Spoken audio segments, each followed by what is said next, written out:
Namaskar. Hello and welcome to PGurus channel. I'm your host Sri Iyer. I have today a new guest, Professor P.R. Mukund, and he is like me, an electronics engineer, and he has been living in the United States, but he has written a book that is, I'm sure, going to create quite a few ripples. And I'm just going to introduce you, Professor P.R. Mukund. But before I do that, let's welcome the guest of the day, Professor P.R. Mukund. Professor Mukund, namaskaram and welcome to PGurus channel. Namaste, thank you. Professor Mukund, I'm just going to give a brief bio of you, sir, for viewers, because you are coming on our channel for the first time. So indulge me while I just go through the bio. You have a very impressive track record here. Professor P.R. Mukund is an electronics engineer who has spent 36 years in academia and 6 years in the industry. He is a globally acclaimed expert in the field of analog and radio frequency integrated circuit design and has led many research projects for both the government and the semiconductor industry. He has published extensively in international journals and conferences worldwide. Professor Mukund is also a student and teacher of Vedic science and spirituality and guides hundreds of people in every aspect of life. In 2006, he started Tara Prakashana, a non-profit trust that has saved thousands of palm leaf manuscripts through the use of modern technology. His work has been reported in major news outlets such as BBC, MSNBC, CNN, The Times of India, and other publications. Now, today we are going to talk to Professor P.R. Mukund about his latest book. And Professor Mukund, namaskaram, sir. I'm sorry it took me a long winding intro. I didn't want to leave anything out as much as possible. You have a very impressive track record. To be an electronics engineer in the fields of semiconductor. By the way, I have worked in semiconductors too. My last job was in a company called 𝙒𝙗𝙗, which then has become a part of ASML now. So Okay. you kind of know the other side, the guys who make the scanners and so on and so forth. So Professor Mukund, let's talk a little bit about your latest book. And I'm going to start by asking you, what prompted you to write this book, sir? Like you said, I have been in academia for more than 3.5 decades.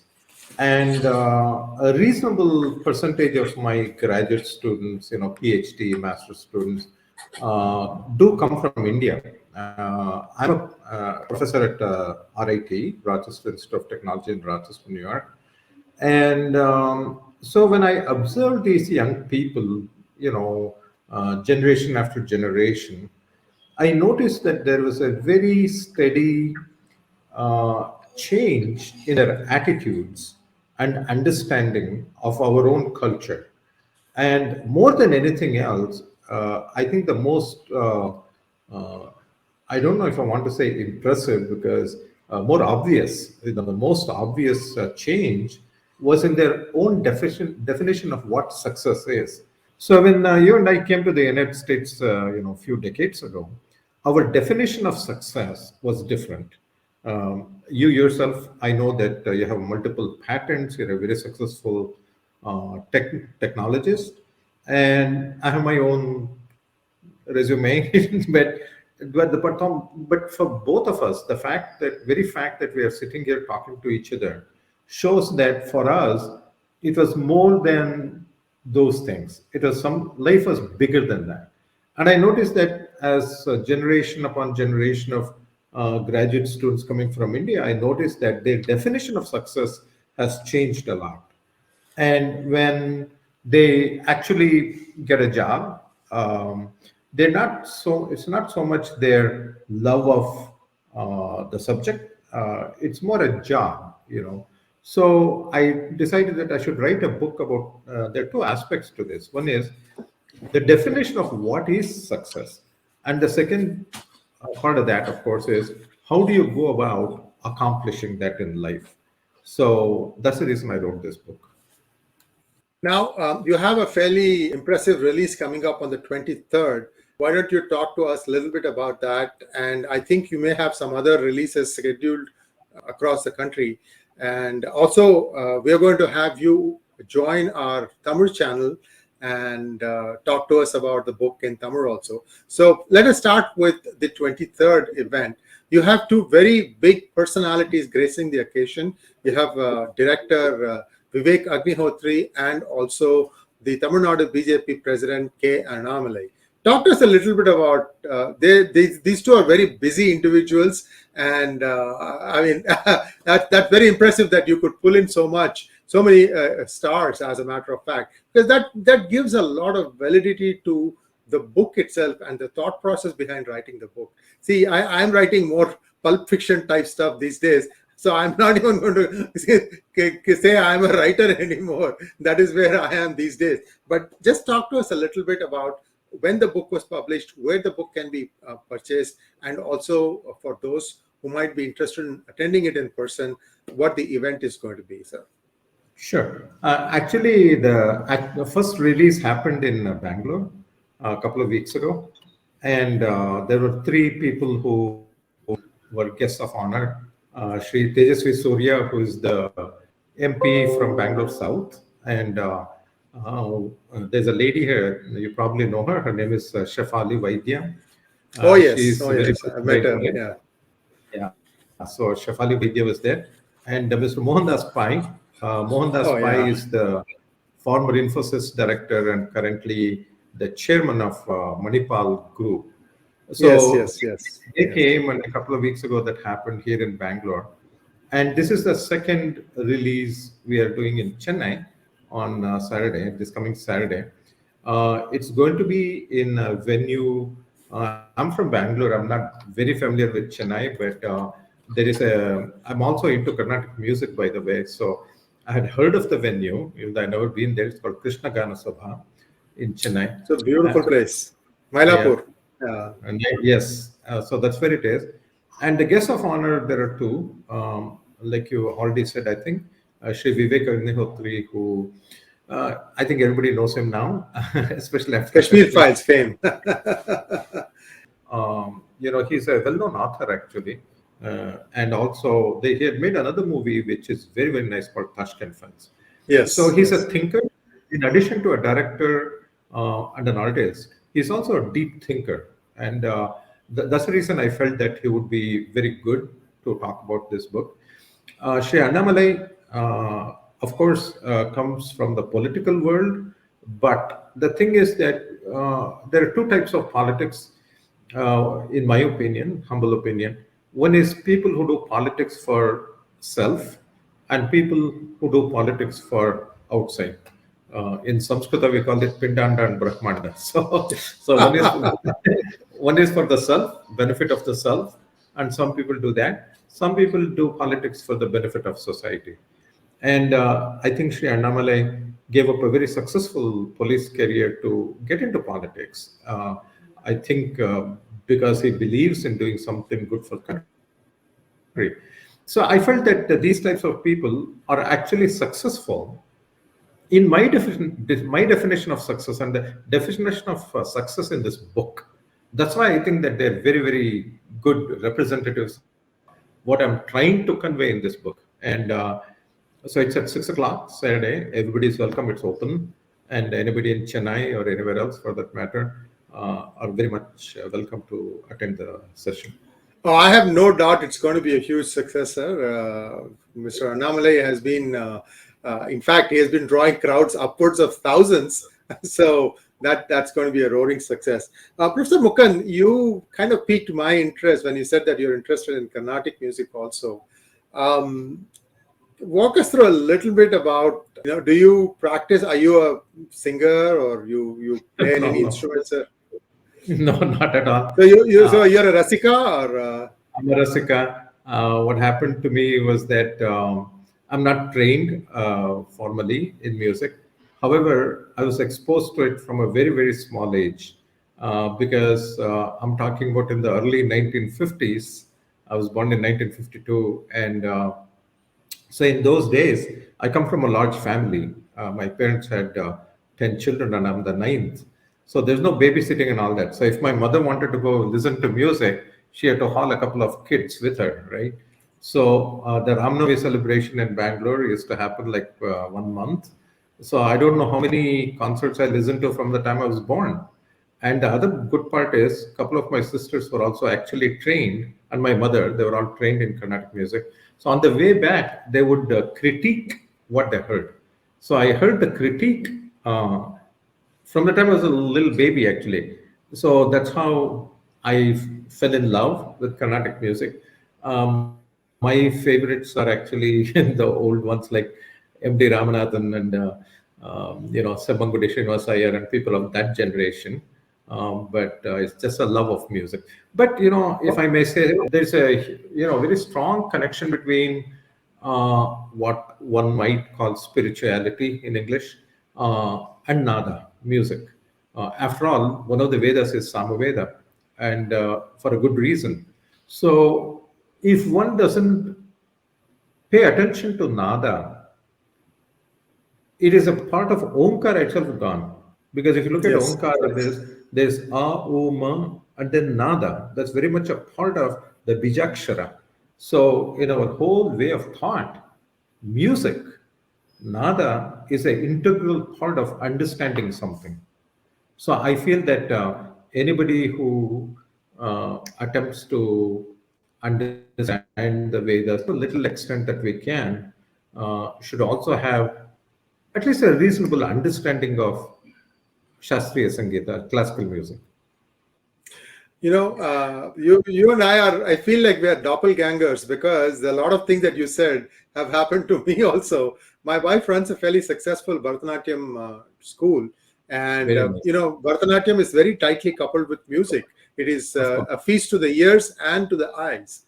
And we are Correct. right now having an Arangetram season where we have an Arangetram every Saturday and every Sunday in the Bay Area, because 2 years everything was shut down and people are coming back. So there is a bit of a Rush. catching up that we are doing. Wonderful music and dance and things like that.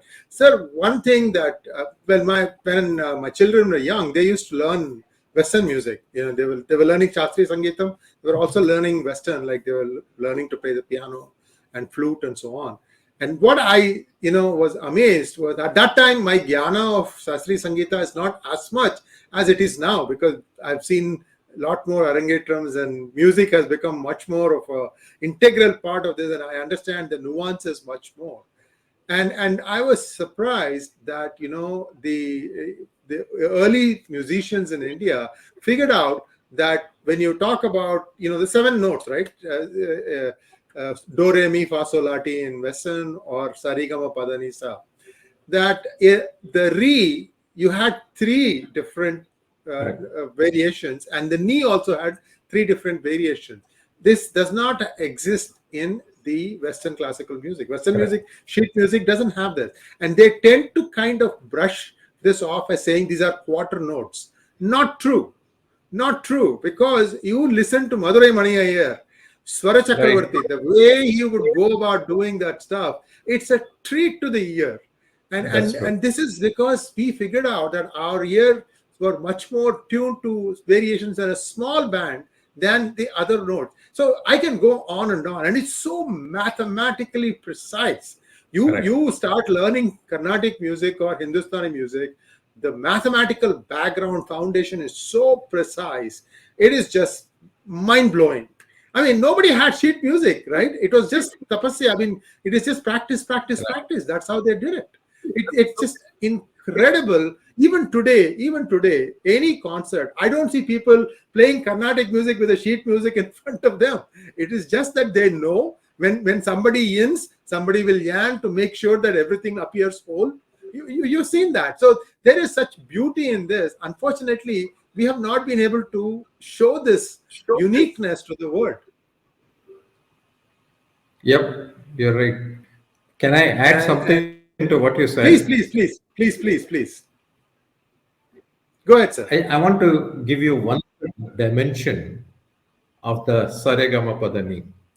Our music, as you know, the beauty of the music is not just in the notes, but also in Gamaka. That is the Mhm. transition between notes. Yes. And the transition between notes is very important.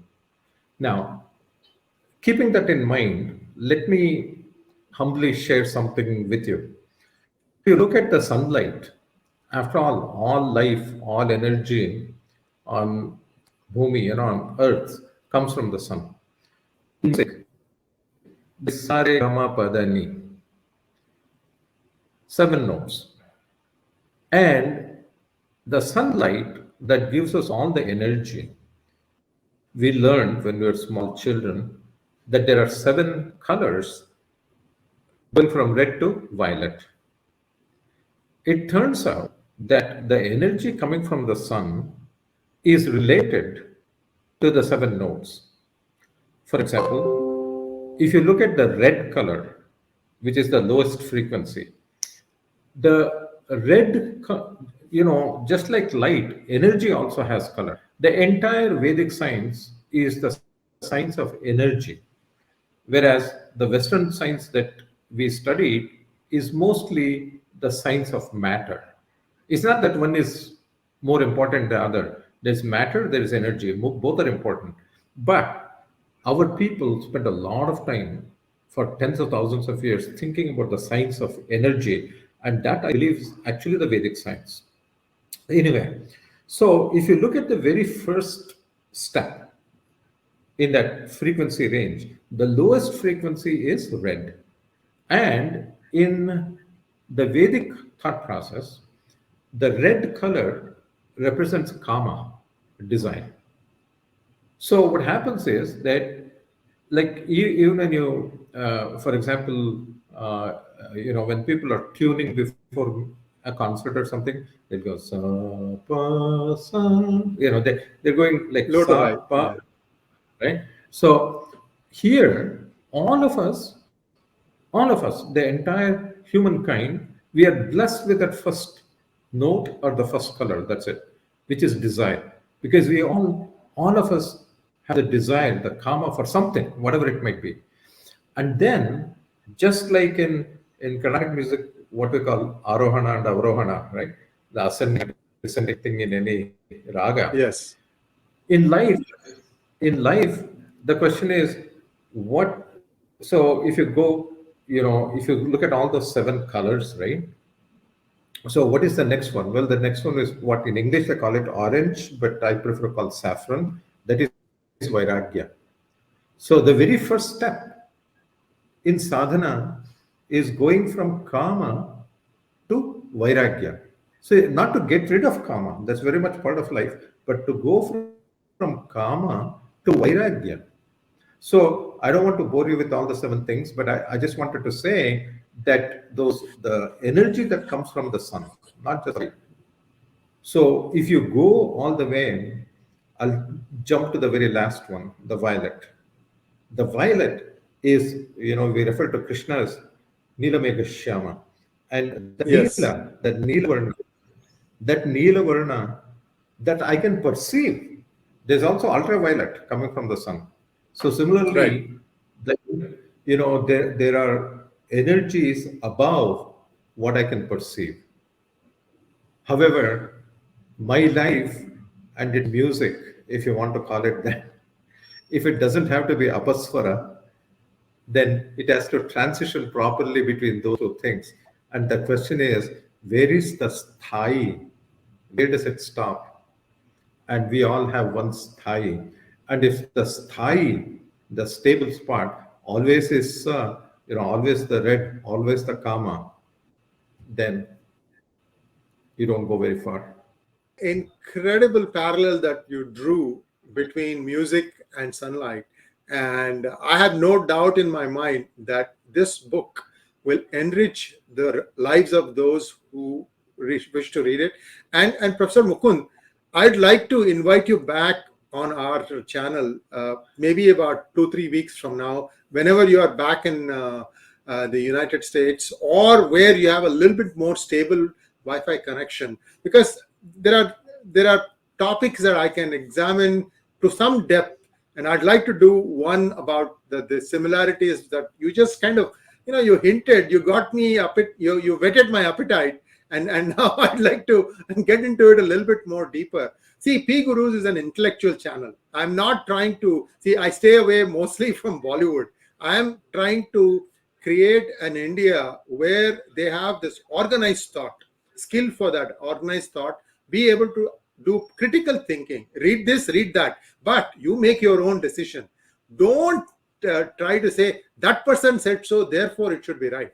No. You do the tapasya, you do the check, you look at everything and say, this is what I consider is right. And that is a skill in itself, because that will hold them in good stead in life, sir. Thank you so much. It was wonderful, enriching, and I wish you all the best for your program on the 23rd. I have no doubt in my mind this is going to be a roaring success. And once again, dhanyosmi that you found time to connect with me, sir.